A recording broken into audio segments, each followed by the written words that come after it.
అందరికీ నమస్కారం. శ్రీనివాస్ చెప్పే కథలకు మీ అందరికీ స్వాగతం.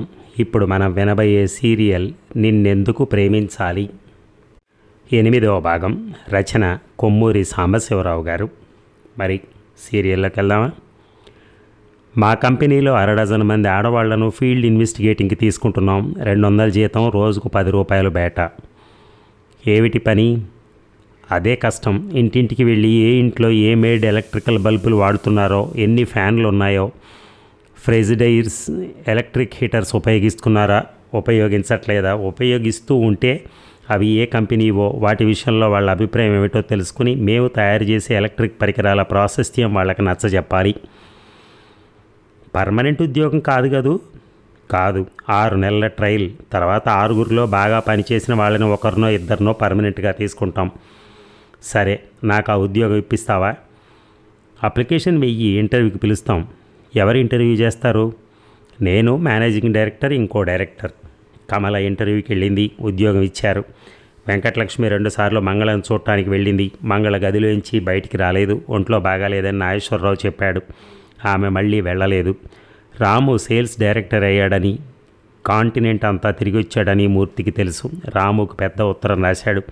నువ్వు ఇంత పెద్ద పదవిలోకి రావటం, 2000 సంపాదించడం, ఇదంతా ఏ పెద్ద చదువు లేకుండా, ఒకళ్ళు సహాయం లేకుండా స్వశక్తితో పట్టుదలతో సాధించడం తలుచుకున్నప్పుడల్లా నేను చాలా గర్వపడుతున్నాను. నీ విషయం ఇక్కడ అందరికీ చెప్తూ ఉంటాను. నా అప్రెంటిస్షిప్ అయిపోయింది. నేను వచ్చే నెల బయలుదేరి వస్తున్నాను. ఎప్పుడు బయలుదేరేది మళ్ళీ రాస్తాను. కొడుకు వస్తున్నాడని విని వెంకటలక్ష్మి మొహం చాటంతయింది.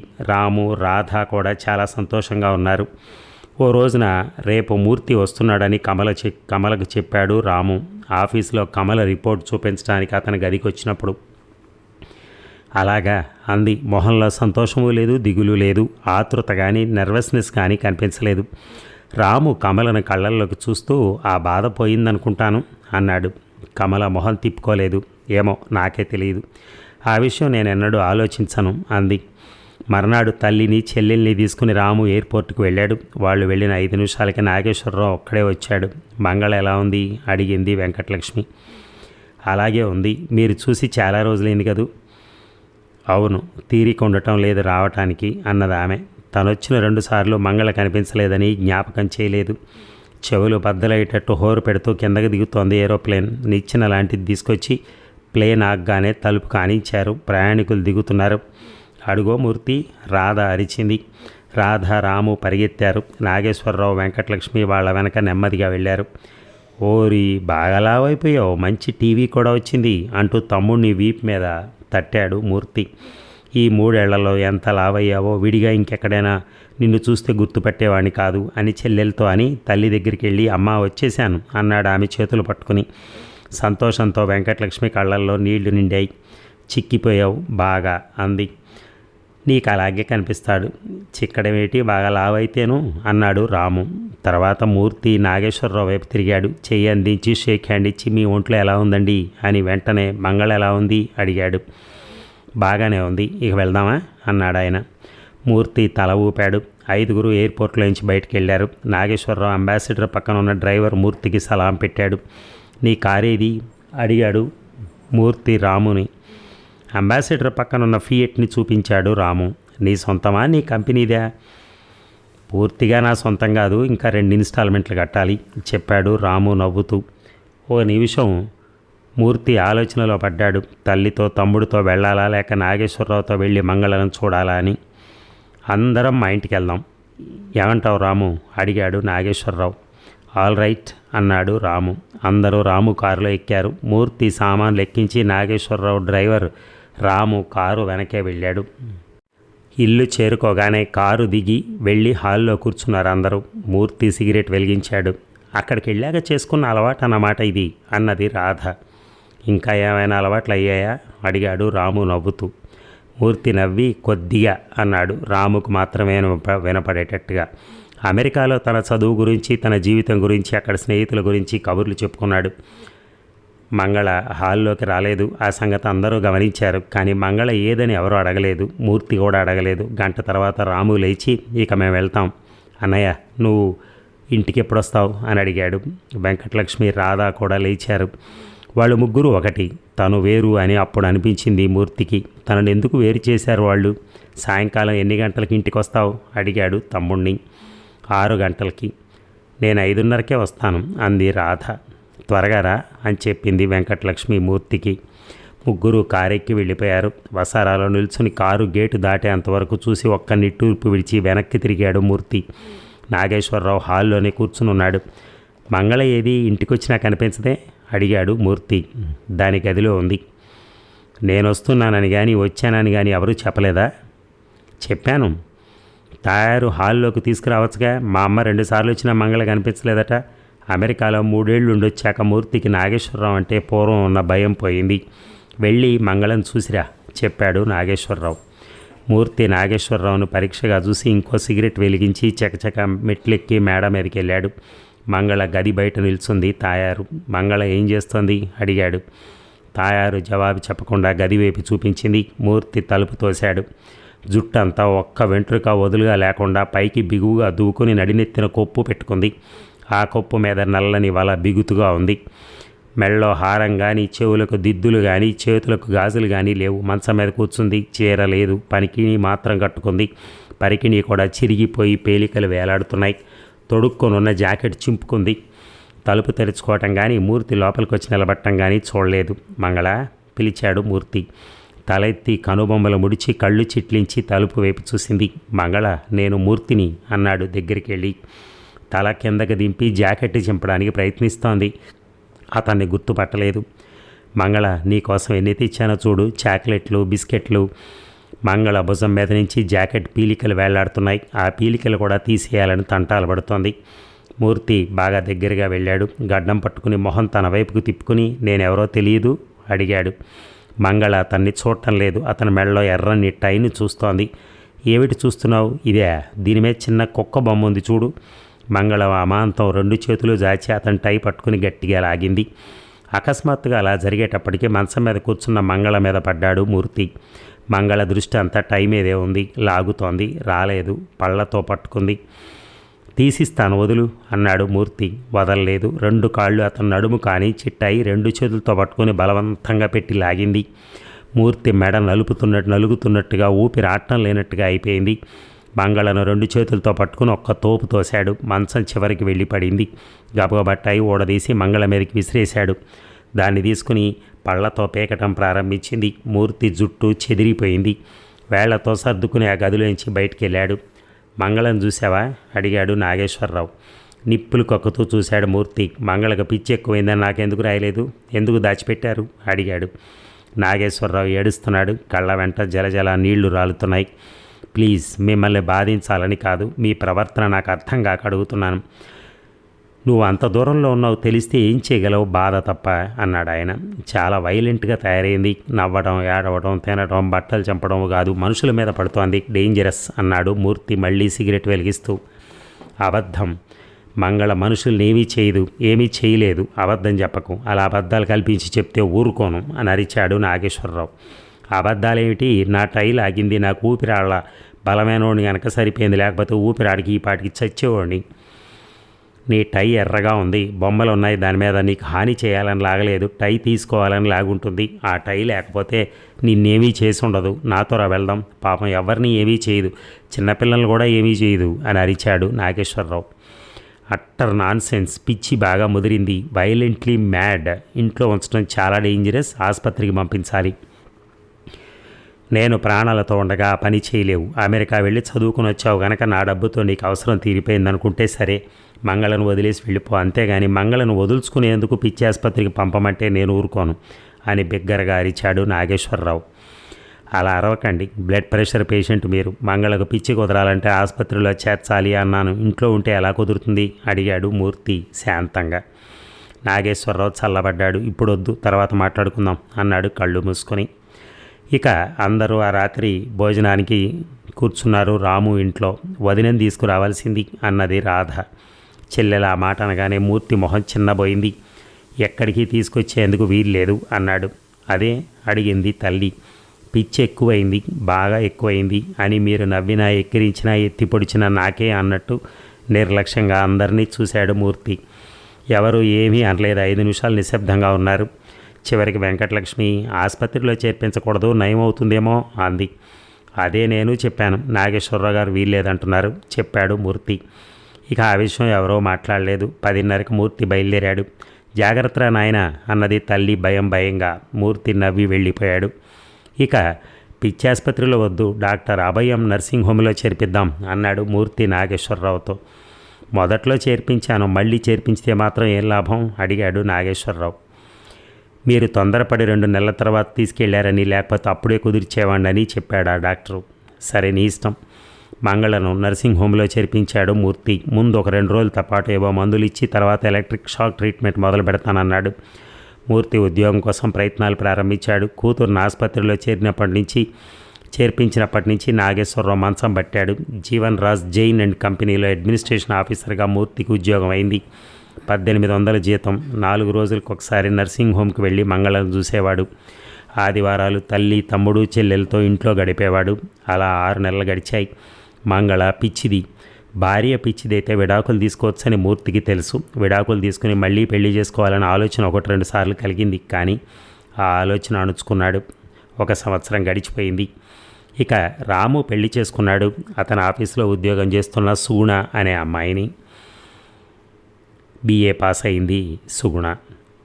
అమెరికా నుంచి తిరిగి వచ్చిన ఏడాది తర్వాత మొట్టమొదటిసారి కమలను మూర్తి రాము పెళ్లిలో చూశాడు. ఆ వేళ నుంచి అతని ఆలోచనల్లో కమల వస్తోంది. ఎంత వద్దనుకున్నా, ఎంత ప్రయత్నించినా కమలను పెళ్లి చేసుకుని ఉంటే తన జీవితం ఎలా ఉండేది?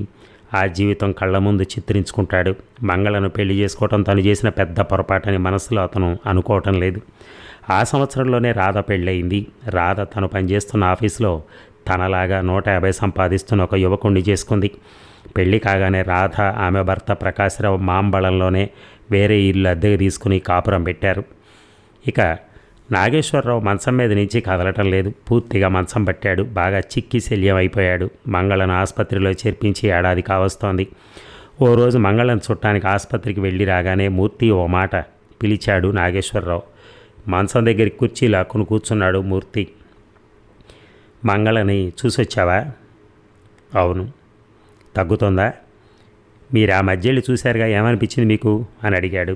అలాగే ఉంది అన్నాడు నాగేశ్వరరావు నిట్టూరుస్తూ. అవును, నాకు అలాగే తోచింది. మరి ఇంకా ఆసుపత్రిలో ఉంచడం దేనికి? ఇంటికి తీసుకొద్దాం. ఇంటికి తీసుకొచ్చి మాత్రం ప్రయోజనం ఏమిటి? నాగేశ్వరరావు మూర్తిని పరీక్షగా చూస్తూ, దాన్ని జీవితాంతం ఆసుపత్రిలోనే ఉంచదలిచావా అడిగాడు నెమ్మదిగా. తగ్గితే ఇంటికి తీసుకొద్దాం. మూర్తి, నువ్వింత విశ్వాసం లేకుండా ప్రవర్తిస్తావనుకోలేదు. ఎలా ప్రవర్తిస్తున్నాను చెప్తా విను. మంగళకు మతి సరిగా లేదని తెలిసే మంగళను పెళ్లి చేసుకున్నావు, అవునా? ఎందుకు? అమెరికాకి వెళ్ళి చదువుకోవాలని. 50,000 రూపాయలు రొక్కంగా చేతికొస్తాయని. అంటే డబ్బు కోసం. నీకెందుకు నేను అంత డబ్బు ఇచ్చాను? నువ్వు మంగళని జాగ్రత్తగా చూసుకుంటావనేగా. మంగళని ఇలా ఆసుపత్రిలో పడేయదలుచుకుంటే నేనే చేర్పించేవాడిని. పెళ్లి చేసి నిన్ను అమెరికా పంపించి ఎందుకు ఇంత డబ్బు ఖర్చు పెట్టేవాడిని? మూర్తి మౌనంగా ఉండిపోయాడు. నువ్వు మళ్ళీ పెళ్లి చేసుకోనని మాట ఇచ్చావు, జ్ఞాపకం ఉందా? ఏది దాచకుండా అంతా ముందే చెప్పాను నీకు. నిన్ను మోసగించలేదు. నీ లాభం కోసం మంగళను పెళ్లి చేసుకున్నావు. ఒక బాధ్యత తీసుకున్నావు. ఆ బాధ్యత నువ్వు నిర్వహించాలి కదా. నిర్వహించి తీరాలి. అంటే నిర్వహించకపోతే నేనేం చేయలేను. నిజమే, నిన్ను ఇక్కడి నుంచి వెళ్ళమంటే సంతోషంగా వెళ్ళిపోతావు. వదిలించే చాలని, వదిలిందే చాలు అని. లాభం నీకేగా. అమెరికాలో చదివి పెద్ద ఉద్యోగం సంపాదించావు. 50,000 రొక్కం ఉంది. నువ్వు ఆ పని చేస్తే ఉత్త నీచుడు అని, మోసగాడు అని అందరికీ తెలుస్తుంది. మీ వాళ్ళే నిన్ను చేదరించుకుంటారు. మా వాళ్ళకి ఇప్పుడు నా మీద గౌరవం లేదు, నీకు తెలియదేమో. మంగళను పెళ్లి చేసుకున్నప్పుడే పోయింది ఆ గౌరవం. అవును, ఎందుకు పోయింది? కమలను మోసం చేశావు గనక. వాళ్ళకి నీ మీద గౌరవం లేకపోయినా అసహ్యం లేదు ఇప్పుడు. డబ్బు ఆశకి లొంగిపోయావనే చులకన భావం మాత్రమే ఉంటుంది. రేపు మంగళను వదిలేసి మంగళను కూడా మోసం చేసావంటే నువ్వు పచ్చి మోసగడవని అందరికీ తెలుస్తుంది. అంటే నన్ను బెదిరిస్తున్నారా? లేదు, ఎవరి బెదిరింపులు నీ మనసును మార్చలేవు. నీ ప్రవర్తనకు అంతిమ బాధ్యత నీ అంతఃకరణే. రేపు మంగళని ఇంటికి రప్పిస్తాను. దాంతో ఈ ఇంట్లో ఉండటం నీకు కష్టమైతే నీ ఇష్టం అన్నాడు నాగేశ్వరరావు. మర్నాడు సాయంకాలం ఆఫీస్ నుంచి తల్లిని చుట్టానికి వెళ్ళాడు మూర్తి. వెంకటలక్ష్మి, రాము ఇంట్లో లేరు. రాము భార్య సుగుణకు నొప్పులు వచ్చాయని కాన్పుకి ఆసుపత్రికి తీసుకెళ్లారని నౌకరు చెప్పాడు. అక్కడి నుంచి చెల్లెలు ఇంటికి వెళ్ళాడు. తలుపు తట్టగానే రాధ వచ్చి తలుపు తెరిచింది. 4 రోజుల నుంచి కనిపించలేదు, చాలా బిజీగా ఉన్నావా అడిగింది. హాల్లోకి వెళ్ళాడు. అలాగే నిలబడిపోయి రెప్ప వాల్చకుండా చూస్తున్నాడు. పేము కుర్చీలో కూర్చుని ఉంది కమల. దాదాపు 5 ఏళ్ళైంది కమలతో మాట్లాడి. రూపం చాలా మారినా గొంతు ఏమాత్రం మారలేదు. తళతళ మెరుస్తున్న బట్టలు, హై హీల్స్, షూస్, కత్తిరింపు జుట్టు, పెదిమలకు రంగు. ఏం చేస్తున్నావు అడిగాడు Murthy. Beauty cosmetics company publicity incharge అంది. నాన్నగారు, అమ్మగారు, తమ్ముళ్ళు కులాసాగా ఉన్నారా అడిగాడు. నాన్న పోయి సంవత్సరం అయింది. అమ్మ కులాసాగానే ఉంది. తమ్ముళ్ళు చదువుకుంటున్నారు. ఏ జబ్బు చేసిపోయారు? Heart failure. ఉండటం ఎక్కడా అడిగాడు మూర్తి. మాంబళంలోనే. ఇల్లెక్కడో చెప్పలేదు. మూర్తి రాధ వైపు తిరిగి సుగుణకు నొప్పులొచ్చాయట అన్నాడు. అలాగా అంది రాధ. 10 నిమిషాల తర్వాత మూర్తి లేచి నిలబడి వెళ్తాను, మళ్ళీ ఇటు వచ్చినప్పుడు వస్తాను అన్నాడు. ఇంటికేనా అడిగింది రాధ. అవును అని కమల వైపు చూసి, నువ్వింకా కాసేపు ఇక్కడ ఉంటావా? ఇంటి దగ్గర దింపమంటే దింపుతాను అన్నాడు. కమల మూర్తిని ఆపాదమస్తకం పరీక్షగా చూసింది. నెమ్మదిగా కుర్చీలోంచి లేచి సరే పద అంది, ఏదో ఛాలెంజ్ అంగీకరించినట్టు. కారు వీధి చివరి వరకు వెళ్ళాక నీకు జీతం ఎంత అడిగాడు చాలా చనువుగా. 600. పెళ్లి చేసుకోలేదా? లేదు. ఏ? చేసుకోవాలనిపించలేదు జవాబు చెప్పింది ముక్తసరిగా. ఏ వీధి? సోమసుందరం స్ట్రీట్ తెలుసా? తెలుసునని తల ఊపాడు. ఇదే ఇల్లు. ఆపు, కారు దిగి వస్తావా అడిగింది ఇంటి వైపు తల తిప్పి. మూర్తి కారు దిగి కమల వెనకే ఇంట్లోకి వెళ్ళాడు. మూర్తిని చూడగానే కమల తల్లి లోపలికి వెళ్ళిపోయింది మాట్లాడకుండా. కమల తమ్ముళ్ళిద్దరూ బాగా పొడుగయ్యారు. మూర్తిని గుర్తుపట్టారు కానీ పలకరించలేదు. హాల్లోంచి వెళ్ళిపోయారు. కూర్చో చెప్పింది కమల ఫ్యాన్ స్విచ్ ఆన్ చేసి. మీ అమ్మకు నా మీద చాలా కోపంలా ఉంది. సహజమేగా. నీకు? ఎందుకు అలాంటి ప్రశ్నలు అడుగుతావు? చెప్తే బాధపడతావు. చెప్పు, పర్లేదు. నీ మీద కోపం పెట్టుకోవాల్సినంత మనిషివి కావు. మనిషివిగా నువ్వు చాలా అల్పుడివి. కోపం పెట్టుకునేందుకు నీకు కొంత తాహత ఉండాలి. నీకు ఆ తాహత కూడా లేదు. ఎందుకని? ధైర్యమో ఆత్మవిశ్వాసం లేని మనిషికి తాహత ఉండదని నా అభిప్రాయం. 5 నిమిషాల నిశ్శబ్దం తర్వాత నేను మంగళ నుంచి విడాకులు తీసుకుందాం అనుకుంటున్నాను అన్నాడు మూర్తి. ఆసుపత్రిలో ఉందటగా? అవును. మూర్తిని అసహ్యంగా చూస్తూ డబ్బుకు ఆశపడి డబ్బు ఎర నిగ్రహించుకోలేక మానసిక బలహీనతతో అప్పుడు అలా చేశామని. దానికి కారణం నీకు ధైర్యమో ఆత్మవిశ్వాసం లేకపోవడం అని అనుకున్నాను. నీచుడు అని, మోసం చేయటం నీ నైజం అని అనుకోలేదు. నాకు పనుంది, వెళ్ళు అంది కమల. మూర్తి మాట్లాడకుండా వెళ్ళిపోయాడు. ఇక రాముతో పాటు ఆ రాత్రంతా ఆసుపత్రి వసారాలోనే గడిపాడు మూర్తి. తెల్లారి 4 గంటలకు సుగుణ ఆడపిల్లని కంది. 6 గంటలకి ఇద్దరు ఆసుపత్రి నుంచి బయలుదేరి హోటల్కి వెళ్ళి కాఫీ తాగుతున్నారు. మంగళకు పిచ్చి కుదిరే సూచనలు కనిపించడం లేదు. సంవత్సరం నుంచి నర్సింగ్ హోమ్లో ఉన్న కొంచెం కూడా నయం కాలేదు అన్నాడు మూర్తి. రాము మౌనంగా ఉండిపోయాడు. విడాకులు తీసుకుందాం అనుకుంటున్నాను. ఎందుకు? మళ్ళీ పెళ్లి చేసుకుందామనే? అవును, నాకు అందరిలా బతకాలని, భార్య పిల్లలు సంసారం కావాలని అనిపిస్తోంది. మంగళను పెళ్లి చేసుకునే ముందు అవి కావాలనిపించలేదా? ఏం కావాలనిపించింది? నన్ను అలా ఎత్తి పొడిచే ప్రయోజనం లేదు. ఆఫీస్ నుంచి ఇంటికి వచ్చే ఉత్సాహం లేదు. ఇంటి నుంచి ఆఫీస్కి వెళ్ళే ఉత్సాహం లేదు. ఎవరి కోసం ఈ సంపాదన? నేనేదో ఒంటరిగా అయిపోయినట్టు అనిపిస్తోంది. ఒక రోజుకి ఇంకో రోజుకి తేడా లేదు.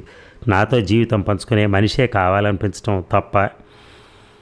అలా అనిపించడం తప్పు కాదు. నమ్మించి మాట ఇచ్చి డబ్బు తీసుకుని మోసం చేసిన వాడు అవుతావు. మోసగాడు అనే బిరుదు నీకొస్తుంది. నా అమెరికా చదువుకైన డబ్బు, నాకు రొక్కంగా ఇచ్చిన డబ్బు అంతా నాగేశ్వరరావుకి ఇచ్చేస్తాను. నీ అవసరం తీరాక ఇప్పుడు ఇవ్వగలిగిన స్థితిలో ఉన్నావు కనుక ఇచ్చేస్తానంటున్నావు. నువ్వు ఒక కాంట్రాక్ట్ ఒప్పుకున్నావు. ఆ కాంట్రాక్ట్ ప్రకారం నువ్వు జీవితాంతం మంగళను కనిపెడుతూ సంరక్షిస్తూ బాగోగులు చూస్తూ ఉండాలి. నాగేశ్వరరావు గారు కాంట్రాక్ట్ షరతులన్నీ పాటించారు. నువ్విప్పుడు నీ బాధ్యత తోసిపుచ్చితే మోసగాడివి అవుతావు. అందులో సందేహం లేదు. అయితే జీవితాంతం ఆ పిచ్చిదాంతో ఉండమనా నీ సలహా? నేను సలహా ఏమి ఇవ్వట్లేదు, ఇవ్వను. నీ అంతఃకరణను బట్టి నువ్వు నిర్ణయించుకోవాలి. నలుగురు నిన్ను మోసగాడు, నీచుడు అన్నా నీకు ఇబ్బంది లేకపోతే నీకు ఇష్టం. ఇద్దరు కాఫీ హోటల్ నుంచి బయలుదేరారు. రాముని ఆసుపత్రి దగ్గర దింపేసి యారే లక్కీ ఫెలో అన్నాడు మూర్తి. ఏమో, అదృష్టం దురదృష్టం మనిషి సుఖదుఖాలకి ఎంతవరకు బాధ్యతో తెలియదు కానీ దురదృష్టం అని చెప్పి చాలామంది తమ అసమర్థతను అవివేకాన్ని కప్పిపుచ్చుకుంటారు అన్నాడు రాము. తమ్ముణ్ణి ఈడ్చి చెంప మీద కొట్టాలన్నంత కోపం వచ్చింది మూర్తికి. ఇక మర్నాడు నాగేశ్వరరావు తాయారు వెళ్ళి నర్సింగ్ హోమ్ నుంచి మంగళని ఇంటికి తీసుకొచ్చారు. సాయంకాలం మూర్తి ఇంటికి రాగానే మంగళ మేడ మీద ఉందని నాగేశ్వరరావు చెప్పాడు. బరువుగా అడుగులేస్తూ మూర్తి మేడ మెట్లెక్కాడు. తలుపు గడియ తీసి లోపలికెళ్ళి తలుపు మూసేశాడు. వీపు తలుపు వైపు పెట్టి గోడకు మొహం అనిచ్చి నిల్చుంది మంగళ. జుట్టు విరబోసుకుంది, పరికిణి మాత్రం కట్టుకుంది, పైన బట్ట లేదు. ఆ పరికిణి కూడా బాగా చింపేసింది. మంగళ పిలిచాడు. మంగళ వెనక్కి తిరగలేదు. దగ్గరికి వెళ్ళాడు. మళ్ళీ పిలిచాడు జుట్టు సర్దుతూ. చేతులు రెండు మొహానికి అడ్డంగా పెట్టుకుని ఏడుస్తోంది. ఎందుకు మంగళ ఏడుస్తున్నావు? చాలా ఆపేక్షగా అడిగాడు. వెక్కి వెక్కి ఏడుస్తూ అతని భుజం మీద తల వాల్చింది. ఏమిటి, ఏమైంది? నేను అక్కడికి వెళ్ళను, నన్ను అక్కడికి పంపద్దు. అతన్ని కావలించుకొని ఏడుస్తోంది. వద్దు, నువ్వు ఇక అక్కడికి వెళ్ళొద్దు, ఎవరు నిన్ను పంపరు అన్నాడు తల నిమురుతూ. మంగళ నవ్వింది, పక్కపక్క నవ్వింది. నాన్న, తాయారు, మూర్తి, తాయారు, నాన్న అంటూ చప్పట్లు కొడుతూ గదిలో గంతులేయటం ప్రారంభించింది. మూర్తి నిట్టూర్చి చప్పుడు చేయకుండా గదిలోంచి బయటికి వెళ్ళి తలుపు గడియ పెట్టాడు. ఆ వాళ్ళ నుంచి రోజు పొద్దున్న ఆఫీస్కి వెళ్లే ముందు సాయంకాలం ఆఫీస్ నుంచి రాగానే మంగళ గదిలోకి వెళ్ళి 5 నిమిషాలుండి వెళ్ళిపోతున్నాడు. రాము ఇంటికి కానీ రాధ ఇంటికి కానీ వెళ్ళటం మానేశాడు. రాత్రి 11 గంటల దాకా క్లబ్లో పేకాట ఆడుతూ కూర్చుంటున్నాడు. అలా 4 రోజులు గడిచాయి. నాగేశ్వరరావుకి బ్లడ్ ప్రెషర్ ఎక్కువైంది. ఏ నిమిషాన్నైనా పోవచ్చని డాక్టర్ చెప్పాడు. మూర్తి ఆఫీస్కి సెలవు పెట్టి ఇంట్లోనే ఉంటున్నాడు. ఓ రోజు రాము, అతని భార్య రాధ, ఆమె భర్త వెంకటలక్ష్మి నాగేశ్వరరావును చూడటానికి వెళ్ళారు.